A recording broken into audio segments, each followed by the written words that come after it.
अगर लोगों का नुकसान हुआ तो ये उसकी गुनाहों की वजह से, अगर लोगों को बीमारी लाहक हुआ तो उसकी गुनाहों की वजह से, और अपना कोई अगर नुकसान हुआ तो ये अल्लाह की तरफ से आजमाइश है। उसका जो ये नुकसान हुआ है ना, ये उसके गुनाहों की वजह से जो है उसका नुकसान हुआ है। बड़ा गुनहगार है, मैं जानता हूँ वो गुनहगार है।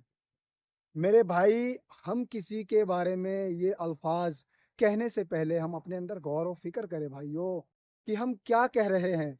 क्योंकि अगर किसी को कोई बीमारी लाहक होता है तो हम फौरन ही अपने दिमाग से ये सिग्नल ले लेते हैं और अपने अपने जुबान से इस बात को दोहराते हैं कि ज़रूर उसका कोई बड़ा गुनाह होगा, ये गुनहगार है, इसी वजह से इसका ये नुकसान हुआ है।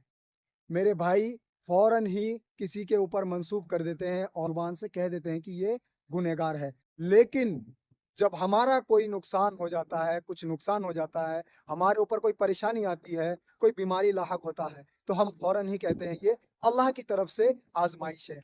भला ये कौन सी बात हुई? अगर लोगों का नुकसान हुआ तो ये उसकी गुनाहों की वजह से, अगर लोगों को बीमारी लाहक हुआ तो उसकी गुनाहों की वजह से, और अपना कोई अगर नुकसान हुआ तो ये अल्लाह की तरफ से आजमाइश है। कि इस अल्फाज को कहने से पहले हम सोचे जरा कि हमारी सोच कैसी है। इसी सोच से अगर हमने फैसला करना शुरू कर दिया, हमें हलाक होने से कोई नहीं बचा सकता।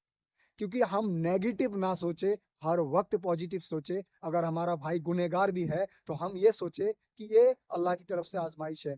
हाँ, हमारे ऊपर अगर कोई परेशानी आए, यार हमारा कोई गुनाह हो सकता है, हमें अल्लाह से तौबा करनी चाहिए, ये खुद की तरफ सोचने की ज़रूरत है, खुद की तरफ मंसूब करने की ज़रूरत है, ना कि किसी और की तरफ। मेरे भाइयों, हमें इस बात को, इस पॉइंट को, इस इम्पोर्टेंट बात को जो है समझने की ज़रूरत है। मेरे वीडियो को शेयर करें और सब्सक्राइब करें मेरे चैनल को।